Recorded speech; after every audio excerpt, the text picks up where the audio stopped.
Hello les amis, bienvenue dans ce nouvel épisode de Tomorrow Food. Aujourd'hui, on reçoit le cofondateur de Kodawari Ramen. Il a été pilote de chasse, il est aujourd'hui chef de cuisine. Générique.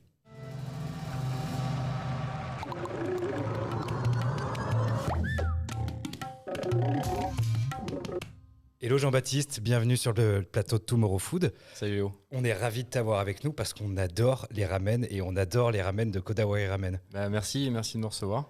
C'est avec plaisir. Écoute, on attaque directement. On va aborder quelques dates pour comprendre un petit peu ton parcours et celui de ton associé. On fait directement un petit pas en 2008. Est-ce que tu peux nous parler un petit peu de ce qui s'est passé ? Écoute, je suis passionné par le Japon depuis toujours, depuis que je suis gamin. Et c'est pas souvent, et fait toujours par le biais de la gastronomie.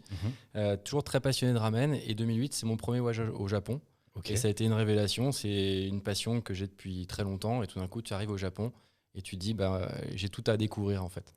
Putain, c'est dingue. Surtout venant de la culture française, c'est quand même une culture qui a un peu rien à voir. Alors, ça n'a rien à voir et très paradoxalement, si tu veux, je me suis senti dans un environnement assez familier. Étant fan que ce soit du manga, jeux vidéo, de cuisine, quand tu arrives la première fois à Tokyo, tu as ces sons, tu as beaucoup de choses qui te semblent assez proches. Donc, je n'étais pas complètement dépaysé. En revanche, j'ai vu qu'il y avait il y en avait pour toute une vie à essayer de comprendre la culture qui était impalpable depuis la France, quoi. Ok, et d'un point de vue culinaire, c'était une découverte. Tu mangeais déjà beaucoup de nourriture japonaise Alors, je auparavant ? cuisinais déjà beaucoup, quasiment que japonais. Ok. C'était vraiment mon truc et surtout les ramen. Et le premier truc que j'ai fait en sortant de l'aéroport, c'est d'aller, c'était à Shibuya d'ailleurs, dans un restaurant de ramen qui était plutôt moyen parce que j'y suis retourné après. Mais pour moi, c'était une révélation, c'était une claque quand je me suis dit, mais comment ce plat que j'aime depuis si longtemps peut être en fait si bon ? Et ça a été le début d'une aventure. Parce que jusqu'à présent, c'est toi qui le cuisinais. D'habitude, soit je le prenais à Paris dans des restaurants qui n'étaient pas au même niveau, soit c'est moi qui le faisais sans comprendre parfaitement le truc. Et puis, si tu veux, ce premier plat, ça a été le début d'années et d'années de road trip. J'ai parcouru plus de 20 000 km au Japon, essayer d'aller dans toutes les préfectures avec cette folie d'essayer de comprendre cette culture des ramen et d'aller jusqu'au bout. Oui, t'as pas fait les choses à moitié. Non, et voilà. Et puis maintenant, j'en suis là devant toi. Ok, et juste du coup, tu nous as pas précisé, mais à ce moment-là, c'était quoi ton métier ? Écoute, à l'époque, je venais juste de quitter. J'étais pilote de chasse dans l'armée de l'air. J'étais sur Mirage 2000. Et je venais de quitter l'armée de l'air. Je venais juste de rentrer au Sultanat d'Oman comme pilote sur Boeing 737. Donc voilà, nouvelle vie, mais nouveau pays. Et puis, tu sais, quand tu es pilote de ligne, tu as le droit à des billets pas très chers. Donc, j'ai pu me payer ce premier billet pour aller au Japon. Et donc, j'ai fait Oman, Tokyo. Ah ouais, purée, directement. Du coup, ça nous amène à l'année 2014. A priori, ça a été un peu un moment où il y a pas mal de choses qui ont bougé pour toi. Ouais, alors pendant toutes ces années, je vais au Japon, j'apprends les ramen, je finis par faire des écoles de cuisine là-bas. Et c'est vrai qu'en 2014, j'étais rentré en France, je travaillais en France. Et c'est une passion, si tu veux, qui me prenait beaucoup de temps. Et je me rendais compte que tout mon temps libre, toutes mes vacances, ça m'arrivait même sur 4 jours de repos de faire un aller-retour à Tokyo pour aller bosser dans un resto. Donc c'était tellement débordant, je me suis dit, ta vie en fait c'est ça, c'est plus l'aviation. Donc j'ai pris la décision à Osaka d'ailleurs dans ma chambre un soir, je lui dis allez, vas-y. Ça y est. Bon, ça faisait des mois de réflexion, parce que c'était pas si facile, ouais. surtout avec des enfants, etc. Mais ça me semblait assez évident finalement. Oui, parce que du coup, c'est une aventure que tu partages avec ta compagne, Fleur. Ouais, exactement. Ok, très bien. Qui me suit. Et puis c'est vrai que elle, c'était pas forcément son idée, son projet ou sa folie, mais elle apporte énormément de choses à ce projet qu'elle connaît parfaitement. Donc en 2014, tu décides que la cuisine japonaise, en tout cas même le ramen, déjà à ce moment-là c'était déjà le ramen, va devenir plus qu'une passion, va potentiellement devenir ton métier. Exactement. Voilà. Et à partir de là, comment ça se passe ? Écoute, Kodawari, c'est simplement la traduction de ces 10 années, quasiment 10 années de recherche, de voyage et de rencontres surtout. Si tu veux, un Français... Alors aujourd'hui, c'est vrai que les ramen, on en parle beaucoup plus qu'à l'époque, mais voir un Français qui se balade à la campagne pour aller rencontrer des chefs et essayer de comprendre comment un ramen fonctionne, ça donnait beaucoup de curiosité à beaucoup de gens, enfin beaucoup de gens, à des chefs là-bas, et qui ont fini par me prendre sous leur aile et qui m'ont appris à en faire et qui m'ont surtout appris des valeurs. La décoration que tu vois aujourd'hui dans Kodawari, c'est la traduction de ces aventures. Je te parlais des road trips que j'ai pu faire. Je me suis longtemps retrouvé, si tu veux, seul avec ma voiture ou dans plein d'endroits. Et c'est quelque chose de très intime au final. Et c'est juste la traduction de tout ça en fait que je voulais faire à Paris. Voilà. Et là, du coup, naît le premier établissement. Là, on est en 2016. Le premier Kodawari qui ouvre à Paris. Et comment ça se passe au début? Alors, en fait, on avait un seul but, c'était de commencer doucement. Parce que c'était un nouveau concept, parce qu'on était très, très peu expérimenté. On n'a fait aucune com en se disant ça prendra plusieurs semaines peut-être avant d'avoir un petit peu de succès. Et finalement, bon, c'est un privilège et c'était une chance, mais ça s'est pas du tout passé comme ça. du tout passé comme ça. 2 jours plus tard, on avait 2 heures de queue alors qu'on n'existait pas et qu'on n'avait pas fait. Déjà. Ouais, c'était fou. Voilà. Donc on s'est fait submerger, mais du coup c'était très formateur. C'était un peu l'apocalypse pendant 2 mois, mais ça nous a appris beaucoup. Parce que du coup, j'imagine que tu as dû construire une équipe. Justement, ma question, c'est plutôt comment est-ce que tu as constitué ta team pour ce premier établissement? Écoute, on avait c'était fait un peu de briquet de broc en fait. Il y avait des copains, il y avait des gens qu'on connaissait pas, qu'on venait à peine de recruter, etc. Il y avait juste en cuisine, si tu veux, on était 2, un peu solides. Et après, ça s'est fait de briquet de broc. Bon, au final, si tu veux, de cette époque jusqu'à maintenant, ce qu'on fait, c'est qu'on recrute que des gens, alors en salle, des gens qui ont une passion pour le Japon ou un intérêt pour le Japon ou pour les ramen. Et en cuisine, c'est essentiellement des gens qui ont de l'expérience dans des brigades, qui sont des cuisiniers.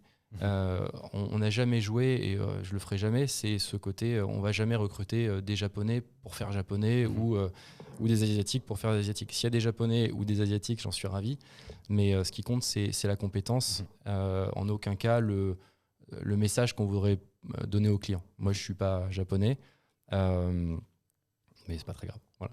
A priori, c'est pas très grave parce que l'établissement ne désemplit pas. Non. En revanche, si tu veux, ce qui est fondamental, c'est l'ADN, si tu veux, qu'il y a derrière. Si je suis là, enfin, si Kodawari existe, c'est parce que c'est uniquement grâce à des gens qui m'ont fait confiance. Tu sais, au Japon, ils t'ouvrent pas facilement leurs portes, ou en tout cas, ça prend beaucoup de temps avant de te jauger, de voir qui tu es comme personne. Personne m'a appris les recettes pour du business ou pour de l'argent. Ils l'ont fait parce qu'ils se sont dit, lui, on a envie de lui apprendre parce qu'on veut que ce soit l'ambassadeur de notre culture dans son pays. Et c'est seulement à ce titre-là qu'ils m'ont appris ce que je sais aujourd'hui. Et c'est aujourd'hui à ce titre-là que je travaille chaque jour en pensant à eux. C'est-à-dire que, évidemment que c'est une aventure qui est un business, mais c'est avant tout un échange culturel. Le but aussi derrière tout ça, mon rêve en tout cas en 2016, quand on ouvre, c'est de me dire les ramen, je voudrais que dans 10 ans, on dise c'est ça, voilà, et pas autre chose. Ouais. Typiquement, les sushis, ça a été complètement dénaturé, oui. Et des années 90 à aujourd'hui, c'est devenu autre chose. Mais moi, si tu veux, ma mission, c'est de dire un ramen, c'est fait maison, avec des nouilles maison, sans glutamate et de qualité. Voilà. Et mon rêve, c'est ça. Donc c'est peut-être le pari qu'on est en train de gagner. Bah, j'ai bien l'impression que tu es en tout cas le garant d'un ramen authentique à Paris, du moins en France, je ne sais pas, mais à Paris, ça fonctionne plutôt bien. Et pourtant, c'est assez dingue parce que tu restes...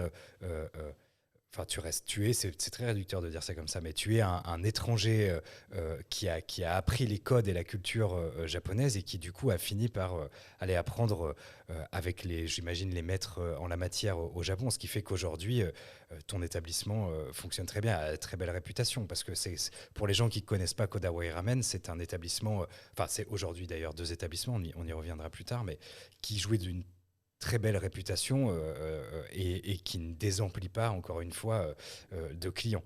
Et donc, du coup, premier établissement, les premières galères, les premières réussites. Ouais. Ta première année, comment tu la résumerais ? Grisante. Grisante parce que, tu sais, j'essaie de te parler de ce côté intime au début, là.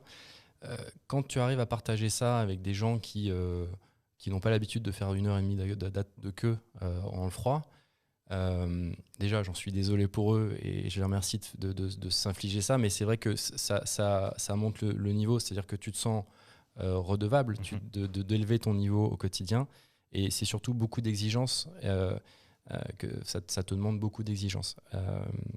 Et grisant parce que effectivement, il y a ce plaisir quand tu t'exprimes au travers de la cuisine et que tu vois que tu as des gens qui viennent pour ça.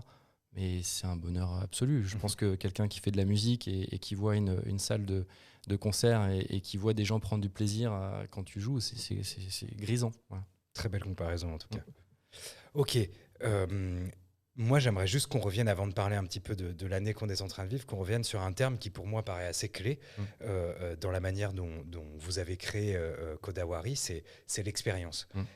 Aujourd'hui, tant par la qualité de la nourriture, mais par le décor, par la manière dont vous vous adressez aux clients, il y a un truc qui se passe. Il y a un truc qui se passe et c'est ce qui fait que, je pense, la notoriété a très vite été exponentielle.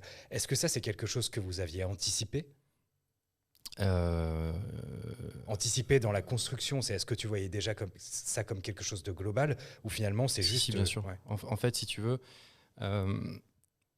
Je l'ai fait. Alors, il y a dans tout, hein, même quand tu aimes quelqu'un, tu es capable de dire je l'aime parce qu'elle est belle, parce qu'elle cuisine bien, parce qu'elle est sympa, qu'elle est drôle.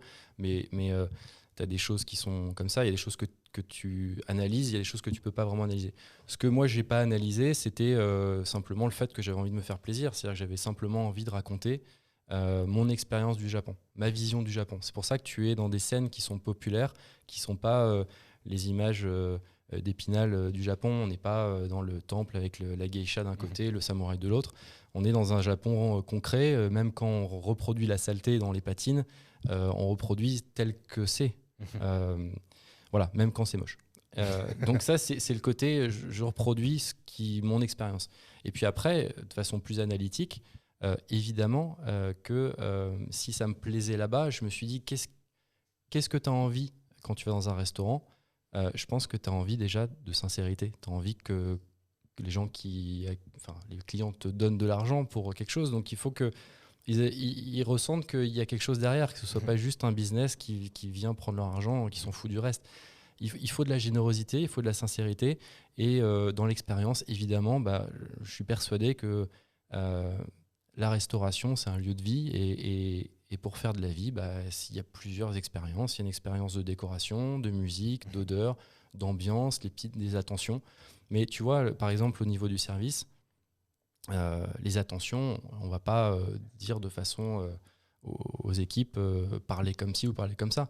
Ils sont eux-mêmes. On les laisse être eux-mêmes et surtout qu'ils soient eux-mêmes. C'est génial. Mais on veut cet aspect détendu. Voilà, donc c'est effectivement multisensoriel, Kodawari. Et puis je pense qu'il y a autre chose, c'est que on est très nombreux en fait à être passionnés par le Japon, notre génération, je pense. Je disais tout à l'heure par les mangas, les jeux vidéo, et en fait on est en train de leur parler. Enfin, j'essaie par ce que je connais de leur parler, et ça marche aussi pour ça, parce qu'on montre un Japon qu'ils ont envie de voir en fait. Ok. Très clair. En tout cas, c'est un pari réussi, on peut le dire. Bon, on va mettre un peu les deux pieds dans le plat, là, maintenant qu'on a posé un petit peu le tableau. Aujourd'hui, tu as 2 établissements. À peu près combien de salariés ? 70. 70, donc une machine qui commence à être quand même un beau bateau, disons, je dirais. On arrive là au milieu du mois de mars 2020. L'État nous annonce que la France entière va être confinée. Les restaurants se doivent de fermer. C'est le départ on commence à parler de pandémie. Qu'est-ce qui se passe de ton côté ? Dans quel état d'esprit ? Comment tu reçois cette information ? Écoute, déjà, ça commence pas le jour où ils annoncent que ça va être fermé. Ça commence quelques jours auparavant où j'anticipe ça et je me dis, ça va fermer. Qu'est-ce qu'on fait ? Et ma priorité, en fait, assez spontanément, elle est d'ordre social. Oui, évidemment, tu penses à Kodawari, mais je me dis surtout, qu'est-ce qu'on va faire de tout le monde ? J'ai jamais mis qui que ce soit au chômage partiel, je ne sais même pas vraiment ce que c'était, si tu veux, comme tout à chacun. Donc ma priorité, c'était ça. C'est-à-dire, comment on fait ? Et je me suis dit, la seule façon, peu importe ce qui sera annoncé demain, ça va être de faire de l'activité. Et comment on fait de l'activité ? En faisant quelque chose que j'ai toujours répugné à faire, c'est de la livraison. T'as Pourquoi? pas été le seul. Ouais, mais je vais t'expliquer pourquoi. Les ramen, c'est exactement le plat qui va pas en livraison. Les nouilles, on se fait chier. Tu sais, je te l'ai pas dit, mais on a un champ de blé à Six-Romances Mhm. et il y a le champ de Kodawari qui fait plusieurs hectares et ça fait maintenant 6 ans qu'on met au point une semence particulière pour avoir un blé qui est Pour celui renouer. des restos. Ouais, On se donne un mal fou, on les fait à la main. Dans l'autre resto, Tsukiji, on les fait temomi, c'est-à-dire qu'on les réécrase à la main. Enfin, bref. On se donne beaucoup de mal, c'est cuit à la seconde près. Et là, il fallait tout gâcher Oh la vache. en livraison. Donc il y avait un challenge. Et puis, je me souviens très bien, donc il y avait cet aspect social, et puis il y avait aussi, tu te souviens, en fait, c'est marrant à quel point on oublie, mais il y avait une sorte de psychose quand même. Mhm. Et je me suis dit, quel va être le sens de l'histoire? Est-ce que ça va être à tout prix de faire travailler les gens, quitte à leur faire prendre des risques? Mhm. Parce qu'on a une équipe hyper soudée, et effectivement, en entraînant tout le monde, on y serait allé. Mais il y a un moment donné, est-ce que tu te dis, est-ce que c'est grave? Est-ce que c'est pas Ouais. grave? Tu sais pas à ce moment-là. Et donc, j'ai été vraiment pris entre ces deux trucs, le social et la sécurité. Voilà. Et au final, donc, j'ai préféré ne pas le faire. Mhm. Et donc, on est partis en confinement tous. Voilà. Fermeture des restos, gros nettoyage, tout le monde part. Ouais. Sympa. Voilà. Comme pour la majorité des restaurateurs à ce moment-là. Ouais. Et là, du coup, départ du confinement, comment ça se passe? Toi, est-ce que tu prends du temps pour toi? Alors, Est-ce que... écoute, moi, je pars chez ma mère, on en profite. En fait, pour résumer, chez Kodawari, ça fait du bien à tout le monde parce qu'on se repose. Ça fait Mhm. des années qu'on travaille. On fait une pause et ça fait un grand bien. Euh, on absorbe aussi le fait qu'il y a une incertitude sur l'environnement. Et puis, je prends des nouvelles régulièrement. J'appelle tous les 3 jours à peu près un peu tout le monde. Et puis, je vois qu'il y en a qui se retrouvent un peu seuls, qui sont Mhm. vraiment isolés ou qui ont des situations qui ne sont pas aussi funky que la mienne à la campagne chez ma mère. Voilà. Et puis, je reviens, je vois qu'il y a des 2-3 règles qui sont mises en œuvre. Donc, je me dis, bah, allons-y, faisons un test. C'est l'occasion ou jamais. Mhm. Faisons un test de faire de la livraison tout en gardant ce qu'on sait faire. Et puis aussi, en parallèle, on s'est mis à faire des formations à distance. Donc ça aussi, ça nous a fait beaucoup de bien. Donc déjà, on se retrouvait. C'était des grands moments, tu vois, en dehors du stress du boulot. Mhm. Et on s'est fait des formations d'hygiène, de management, de différentes choses. Et ça nous a fait beaucoup de bien. Voilà. Et donc, on a fait de la livraison pendant quelques jours. Et donc là, la manière dont tu as abordé ça, tu expliquais tout à l'heure que le ramen était un produit qui vivait relativement mal la livraison. Mm. Vous avez fait des tests, tu as essayé de décomposer le produit. Comment ça s'est passé? Ou tu t'es dit, OK, vas-y, on envoie comme ça, on essaie de Non, voir non, ce je que voulais ça pas. donne. Alors, je voulais pas qu'on envoie comme ça. Donc, ce qu'on a fait, c'est j'ai modifié les recettes pour que ça puisse tenir la livraison. C'est-à-dire que sur la recette des nouilles, sur la cuisson, on a effectivement séparé des ingrédients par rapport à d'autres. Et au final, on avait un truc qui était bien. Euh, Aujourd'hui, on pourra peut-être en reparler. On en Sur le deuxième reparlera. confinement, on a refait encore quelque chose qui est très nouveau et qui change complètement. Mais au moins, on a servi quelque chose de bien. Mhm. Et surtout, ce qui était important, c'est de profiter pour en faire des recettes inédites. Tu vois, Mhm. les clients, je voulais pas qu'ils retrouvent les recettes du restaurant. Je me suis dit, bah tiens, moi qui adore, qui n'ai pas forcément l'occasion dans le restaurant de faire toujours des nouvelles recettes, bah là, on s'est dit, on fait des nouvelles recettes complètes. Et ils ont eu une carte Kodawari inédite. Magnifique. Et du coup, ça s'est bien passé. Il y a eu des clients au Il y a eu rendez-vous. beaucoup de monde. Ouais. Ouais, il y a eu beaucoup, beaucoup de monde. Et ça, vous l'avez fait du coup pendant combien de temps? Une petite dizaine de jours. Et après ça, c'était le déconfinement, c'est ça? Et après ça, non, on est retourné en confinement. En gros, on s'est arrêté parce qu'on était deux à avoir un peu de fièvre un matin, dont moi. Et là, j'ai mis le doigt dans l'engrenage de... Bah, tu sais, on annonçait tous les soirs la petite musique, que tout allait être mis en place, Mhm. etc. Et en appelant la médecine du travail ou en voulant faire un test, je me suis dit, mais impossible de faire un test pendant 5 jours, je crois.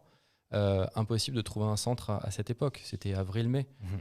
Et bon, enfin bref. Donc très rapidement, je me suis dit que les conditions de sanitaire n'étaient pas réunies et que si on devait être fermé dès que quelqu'un avait de la fièvre, alors aujourd'hui, on sait qu'on a des protocoles, Ouais. mais à l'époque, il n'y avait pas de Ouais, protocole. exact, ouais.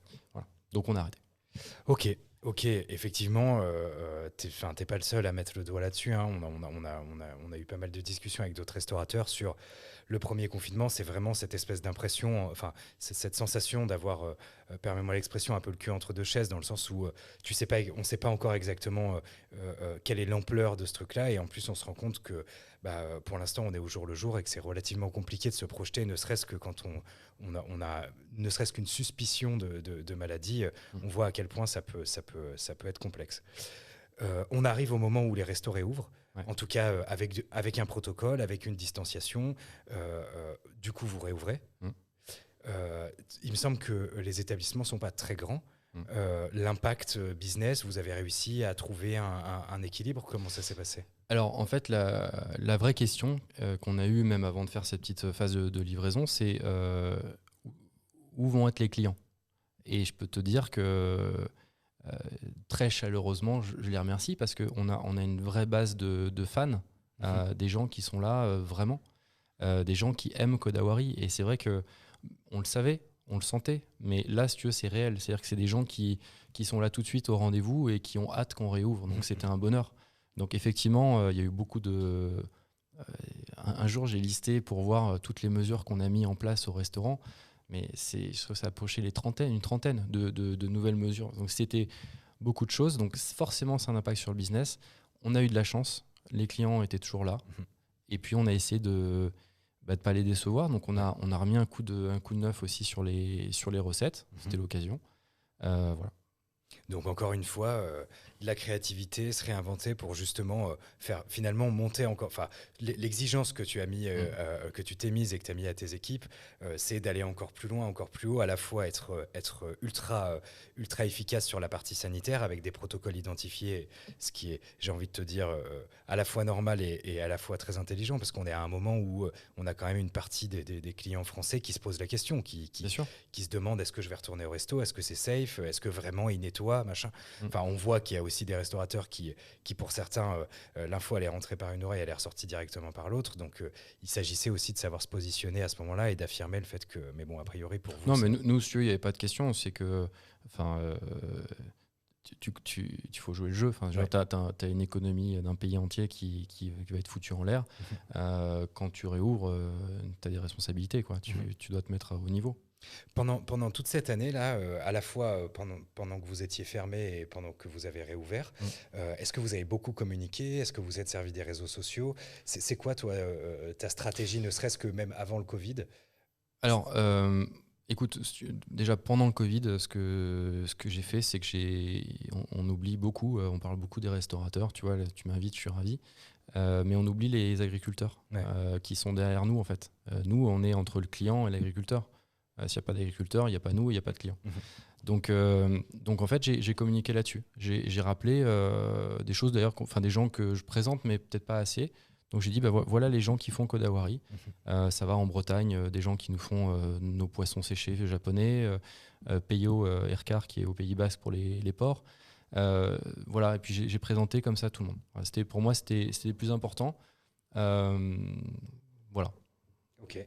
Et l'idée de devenir un intermédiaire, essayer de faire marcher, il y a quelques restaurateurs qui l'ont fait, tu vois, de faire monter un peu les produits pour essayer justement c'est quelque chose que tu as... C'est très dur si tu veux. En fait, soit tu le mets, tu fais un comptoir au restaurant. Écoute, j'y crois pas. Si tu veux, quand tu fais de la livraison, tu sais très bien que les plateformes prennent un gros pourcentage. Je trouve que c'est pas économiquement viable. Je préfère mettre en avant le travail des agriculteurs, essayer de réouvrir les restaurants, transformer leurs produits et les servir. Voilà, ça j'y crois davantage. Ok, très clair. On a parlé justement de la livraison. Auparavant, c'est quelque chose que tu ne faisais pas du tout. Pas du tout. Pas du tout. T'étais jamais passé par des plateformes de livraison comme Deli et Uber, qu'on ne citera pas. Ok. Et tu sais pourquoi Kodawari, je te dis, c'est un lieu de vie. La restauration, c'est un endroit où les gens s'engueulent, s'embrassent, dînent, ont des expériences, ont des souvenirs. À partir du moment où tu fais de la restauration à emporter, c'est déjà plus de la restauration. C'est de la bouffe à emporter. Et il se trouve que, je sais pas toi, mais l'essentiel des fois où je me suis fait livrer, c'est rarement bon. Parce que la nourriture, elle en souffre en fait.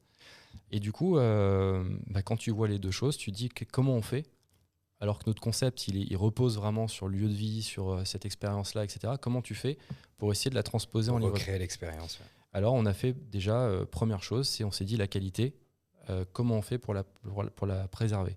Et on a fait un truc qui s'appelle des ramen en kit. Donc, c'est des ramen où, à la maison, l'inconvénient, c'est que la personne reçoit son ramen à finir de préparer, c'est-à-dire que les nouilles sont à cuire, le bouillon est à réchauffer, et ensuite, tu dois faire ton assemblage, etc. Donc ça, c'est le truc pour certains peut-être contraignant. Et en fait, c'est hyper ludique parce que c'est marrant. C'est-à-dire que les gens voient la décomposition du plat et de façon indéniable, c'est juste meilleur. En fait, si tu veux faire un ramen autrement que comme ça, c'est pas possible. Voilà. C'est rigolo que tu parles de ça. On a reçu Vincent de Goku, un mec qui fait un burger, qui a été champion de France. Salut Vincent, champion de France du burger, et qui du coup a mis en place ce même système en disant en fait, le fait de le faire en kit et que le client finisse, tu vois, tu parlais de comment ramener l'expérience Kodawari à la maison. Alors certes, tu vas pas leur livrer un kit pour qu'ils se refassent la déco parce que ça n'aurait pas de sens, mais en revanche, ça peut être une solution. C'est une solution parce que la question que tu m'as pas posée, c'est comment on fera après. Et en fait, le temps et l'énergie qu'on passe là en ce moment à développer ces kits, c'est de préserver cette qualité et que la personne puisse avoir le vrai goût et la vraie texture des ramen. Après, pour la partie expérience, là ce matin d'ailleurs on a tourné un mini-clip d'explication de comment on faisait ça. Donc il y aura un QR code où tu scannes ton QR code, tu auras les explications de comment cuisiner, tu auras les musiques de Kodawari. Tu sais, on a enregistré des sons de rue ou du marché de poissons, etc. Donc tu auras une bande sonore et puis des goodies, des choses qu'on mettra pour arriver à parler encore de cette passion du Japon. C'est un canon en tout cas. Et d'un point de vue purement opérationnel, pour la période de réouverture, est-ce qu'il y a eu des changements radicaux? Est-ce que toi, il me semble que tu étais déjà en 7-7? On était déjà en 7-7, ouais. Et on a fini par ouvrir en continu là, depuis le couvre-feu, assez récemment. Finalement, cette crise particulière, tu sais, c'est un business qui s'adapte à un référentiel. Quand tu changes de référentiel, il va falloir que le business il s'adapte. Sinon, il peut y avoir des dommages. Donc le business, le nouveau référentiel, c'est plus d'ouverture ou moins d'ouverture ou moins de sièges. Comment on fait? Voilà. Donc le continu, ça nous a poussé à tester le continu. Ça nous a poussé à faire ce que je te disais sur les kits. Et au moins, ça aura servi à ça. Voilà. De nous pousser à aller plus loin que ce qu'on aurait fait en croisière normale, quoi. Ouais. Et du coup, ça nous amène un petit peu à ce deuxième confinement. Au moment où on est en train de t'interviewer, on est au cœur du deuxième confinement. Comment est-ce que toi, en tant que patron d'entreprise et en tant que chef de cuisine, comment est-ce que tu vis cette partie-là? Écoute, je la vis à titre personnel bien. Parce que j'ai l'habitude de faire face et de prendre de pas refuser l'obstacle. Donc c'est pour ça que je la vis bien. Maintenant, savoir si la situation est compliquée, oui. Est-ce qu'elle prend du temps? Oui. Est-ce que c'est dramatique? Je pense pas qu'à moi, je pense à l'ensemble. Ouais. C'est dramatique. C'est-à-dire qu'on entend tous des gens qui n'ont pas les ressources forcément ou pas forcément la base de clientèle ou pas l'expérience d'être sur les réseaux sociaux, de se réadapter, de faire des choses comme ça, ou qui n'ont pas le personnel pour faire du continu. Et c'est ça qui est grave. Voilà. Donc, très profondément concerné par tout ça, je le vis bien parce que c'est mon tempérament. Est-ce que tu penses que pour la restauration, parlons de la restauration parisienne, il y aura un avant et un après? Alors, il y aura un avant et un après d'un point de vue économique. Je ne pense pas qu'il y aura fondamentalement un avant et un après en termes commercial. Ce que je veux dire par là, c'est que là, aujourd'hui, les gens consomment différemment. Demain, ils recommenceront à consommer comme avant. Pourquoi? C'est notre culture. Il y a des pays où, tu vois, typiquement, quand j'étais au Sultanat d'Oman, ce qui me manquait le plus, c'était les terrasses. Il n'y a pas de centre-ville avec le café du commerce. Ça n'existe pas là-bas. Et en fait, ça, c'est notre culture latine, française. Il y aura toujours besoin de lieux de vie. Il y aura toujours besoin d'aller draguer une nana dans un resto, etc. Donc, les gens, plus que tout, et d'ailleurs, tu l'as vu au déconfinement cet été, les gens sont revenus rués sur cette vie d'avant. Donc ça, je pense que ça changera vraiment pas. Même si aujourd'hui, beaucoup de gens désespèrent en se disant mais où est la fin? Et à quel moment on va retrouver ça? Je sais pas, mais en tout cas, on le retrouvera. Ça, une fois qu'on l'a dit, l'expérience qu'on est tous en train de gagner à faire du service en continu, du 7-7, de la livraison, c'est des choses qu'il ne faudra pas mettre complètement de côté. Il y a une réflexion à avoir sur la livraison. Si c'est pour refaire moins bien qu'au resto, moi je pense que c'est une connerie. Si c'est pour faire aussi bien qu'au resto, voire mieux parce que c'est pas la même offre, et la maintenir pour plus tard en plan B ou en plus, je pense que c'est mal. Effectivement, c'est une bonne analyse que tu as là. Merci beaucoup Jean-Baptiste. Moi, j'aimerais un petit peu comprendre où est-ce que vous en êtes. Aujourd'hui, tu as 2 établissements. Est-ce que avant le Covid, il était question de grandir? Est-ce que vous aviez d'autres projets d'ouverture? Et est-ce que c'était des ramen à nouveau? Ou est-ce que tu veux partir vers d'autres choses? Raconte-nous un petit peu. Alors, moi, je te disais, ma mission, c'est les ramen. Il y aura toujours des ramen et uniquement ça. Chaque Kodawari, si tu veux, mon but, c'est de proposer un nouvel univers japonais et se baser là-dessus pour donc cet environnement, cette décoration, cet univers japonais. Ça me permet de faire d'autres types de ramen. Le deuxième restaurant, c'était le marché de poissons de Tsukiji, qui a malheureusement fermé définitivement à Tokyo. Et ça m'a permis de faire des ramen de poissons, qui sont des ramen qui sont d'ailleurs assez peu répandus au Japon. Mais tu vois, c'est une excuse pour refaire des recettes qui n'ont rien à voir et grandir comme ça. Voilà. Donc c'est décliner les ramen. Mon but, c'est de montrer aux gens que les ramen, oui, il y a un ADN qui est très strict pour appeler ça un ramen, mais au final, tu as une grande variété de ramen possibles. Et c'est ça mon excitation avec Kodawari. Donc oui, il y a 2 Kodawari qui sont dans le tuyau. Il y a de nouvelles déclinaisons dans les tuyaux. Ouais. Et j'ai hâte de te montrer ça. Ah bah magnifique, trop cool. C'est des établissements qui vont ouvrir à Paris, potentiellement. Ah bah ça c'est chouette. Ok, très bien. Et bah écoute, merci pour toutes ces infos. Avant de te laisser repartir, j'ai 2 questions. 2 questions qu'on pose à tous les gens qu'on interviewe chez Tomorrow Food. La première, c'est si 2020 était un plat, ça serait quoi pour toi? Écoute, un ramen qui arrache la gueule, un peu épicé. Okay. C'est-à-dire que si on réfléchit au bon dosage, ça peut devenir intéressant, mais au début, ça pique quand même. Très bien, je note le ramen très épicé. Et ma deuxième question, c'est, écoute, tu ne le sais pas, mais on a très très envie d'accueillir Alain Ducasse, chef, si vous nous entendez, on vous attend. Et on demande à tous nos invités, potentiellement un petit geste pour nous aider à le faire venir. Est-ce que si jamais le chef Alain Ducasse veut bien venir, tu serais d'accord pour lui faire goûter tes ramen? Avec plaisir, tu me diras si c'est ramen de poisson ou poulet. Écoute, je demanderai au chef directement. Merci beaucoup en tout cas à toi Jean-Baptiste. Je te souhaite bien du courage et bonne chance pour la suite et à très vite. Merci. Allez, ciao.